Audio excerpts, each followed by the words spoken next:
नमस्कार मेरे प्यारे विद्यार्थियों, आल्द्रू एकेडमी में आप सभी का एक बार फिर से बहुत बहुत स्वागत है। मैं हूं आपका दोस्त और गुरु और आज हम आपके VMOU कोटा जून 2026 एग्जाम्स के लिए BA प्रोग्राम के सब्जेक्ट PS04 यानी भारतीय राजनीति एक परिचय के सबसे महत्वपूर्ण टॉप 20 प्रश्नों को कवर करने वाले हैं। ये वो प्रश्न हैं जो आपको 2 मार्क्स के सेक्शन ए में पूरे नंबर दिलाएंगे। तोकमर कस लीजिए क्योंकि आज की क्लास में हम इन सवालों को बिल्कुल आसान भाषा में समझेंगे और आपके 75% से ज्यादा मार्क्स पक्के करेंगे। चलिए शुरू करते हैं। तो दोस्तों, हमारा पहला प्रश्न है क्षेत्रवाद से आप क्या समझते हैं, और आप देख सकते हैं ये प्रश्न कितनी बार रिपीट हुआ है। JUNDEC 2020, December 2018, June 2022, December 2015, June 2019, June 2018। मतलब है सवाल तो आपकी परीक्षा में छपने वाला है। इसे बिल्कुल रट लीजिएगा साथियों। तो क्षेत्रवाद क्या है? इसको आप ऐसे समझिए कि क्षेत्रवाद एक संकीर्ण क्षेत्रीय पहचान है। मतलब जब कोई व्यक्ति या समूह अपने छोटे से क्षेत्र को उसकी पहचान को राष्ट्रीय पहचान से ज्यादा महत्व देने लगता है और अपने क्षेत्र के हितों को पूरे देश के हितों से ऊपर रखने लगता है, तो इसी भावना को हम क्षेत्रवाद कहते हैं। है ना आसान? अगला महत्वपूर्ण प्रश्न है न्यायिक सक्रियता से आपका क्या आशय है? दोस्तों, यह भी दिसंबर 2021, दिसंबर 2016, दिसंबर 2023 और जून 2018 में पूछा गया है। यानी अभी एक हॉट टॉपिक है। इसका सीधा सा मतलब है कि जब हमारी न्यायपालिका यानी कोर्ट सिर्फ कानून की व्याख्या करने तक सीमित न रहकर खुद आगे बढ़कर जनहित के मुद्दों पर काम करती है और सामाजिक न्याय स्थापित करने के लिए कार्यपालिका के अधिकारों का भी प्रयोग करती है, तो उसे न्यायिक सक्रियता कहते हैं। जैसे पर्यावरण बचाना, गरीबों को न्याय दिलाना आदि। चलिए अब देखते हैं प्रश्न 3। बंदी प्रत्यक्षीकरण लेख रिट का अर्थ स्पष्ट कीजिए। ये सवाल भी जून 2023, दिसंबर 2019 और दिसंबर 2016 में आ चुका है। बहुत जरूरी है ये।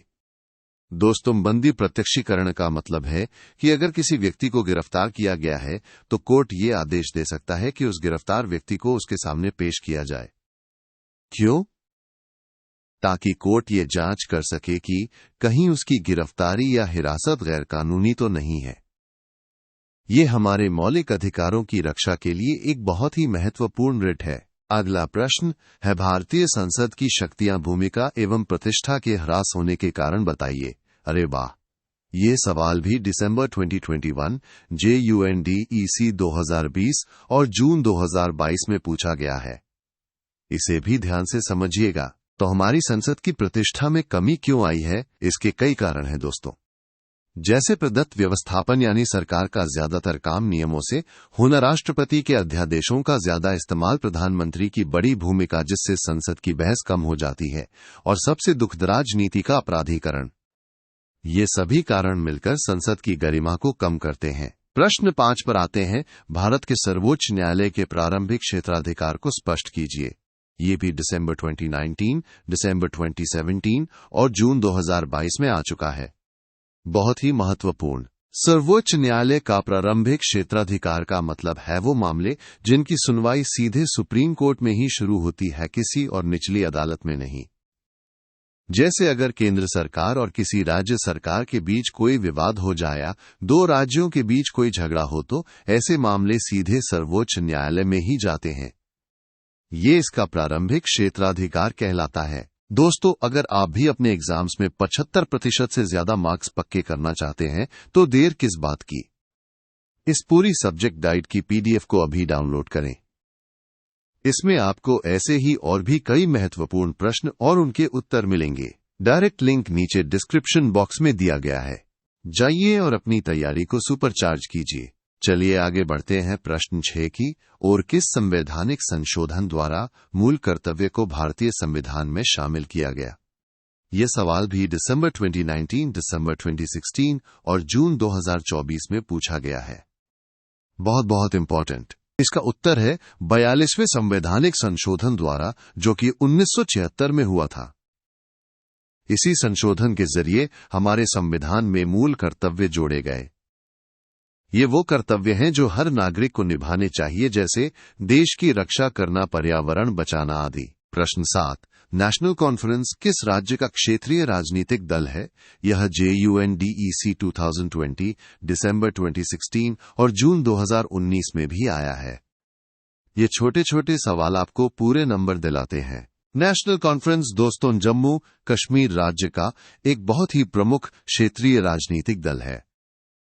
याद रखिएगा, अक्सर पूछा जाता है। अब आते हैं प्रश्न 8, परन्यायिक पुनरावलोकन से आपका क्या आशय है?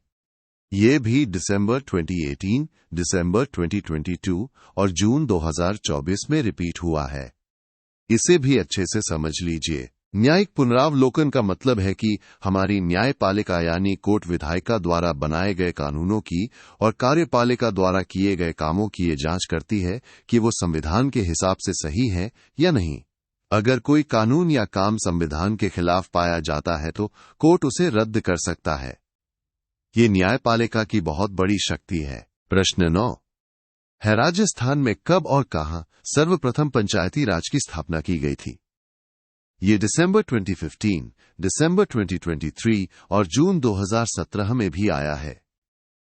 राजस्थान के विद्यार्थियों के लिए तो ये बहुत ही जरूरी सवाल है। इसका सही जवाब है, राजस्थान में सबसे पहले 7 अक्टूबर 1959 को नागौर जिले में पंचायती राज की स्थापना की गई थी।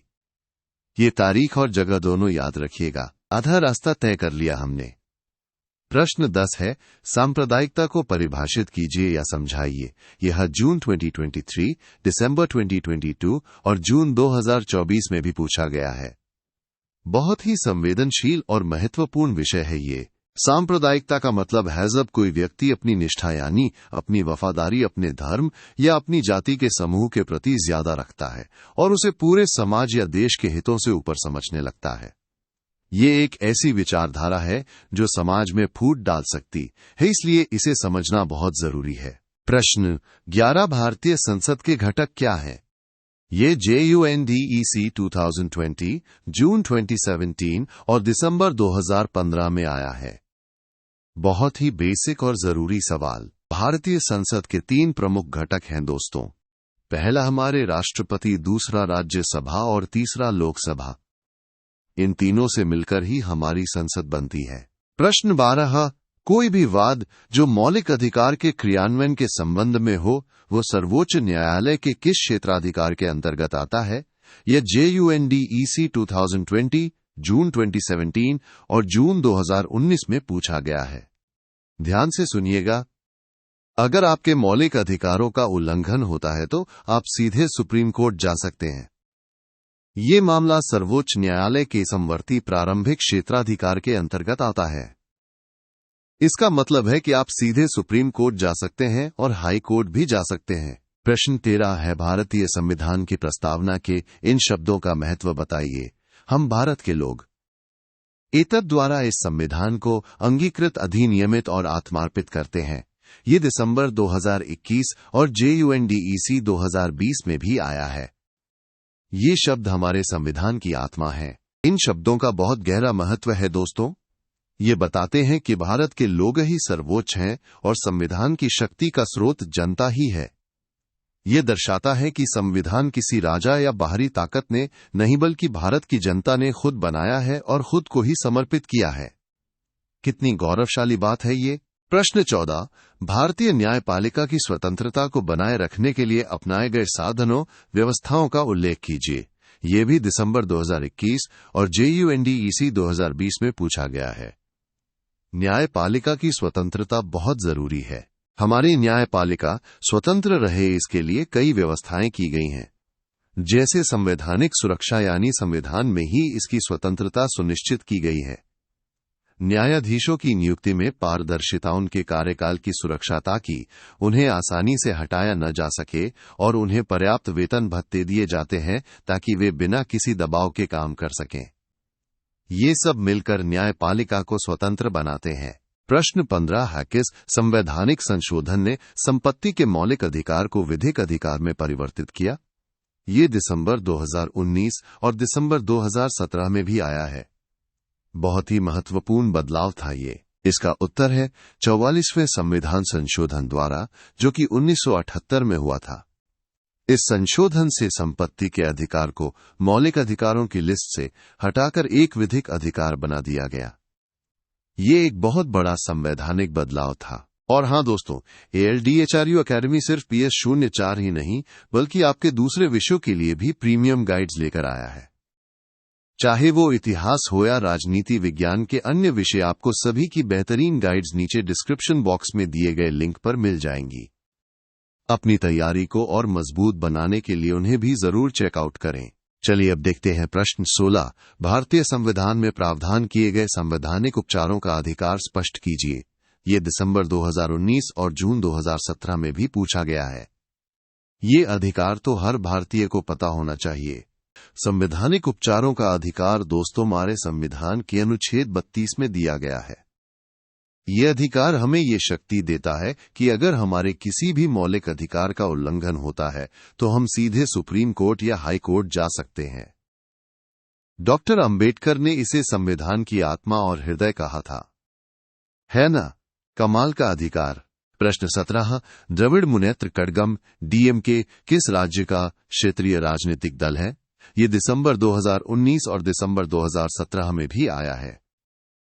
क्षेत्रीय दलों से जुड़े सवाल भी अक्सर आते हैं। द्रविड़ मुनेत्र कड़गम, जिसे हम DMK के नाम से जानते हैं, मुख्य रूप से तमिलनाडु और पांडिचेरी राज्य का एक बहुत ही महत्वपूर्ण और प्रमुख क्षेत्रीय राजनीतिक दल है। प्रश्न 18। भारत की दलीय व्यवस्था की कोई दो विशेषताएं लिखिए। ये दिसंबर 2018 और दिसंबर 2017 में भी पूछा गया है।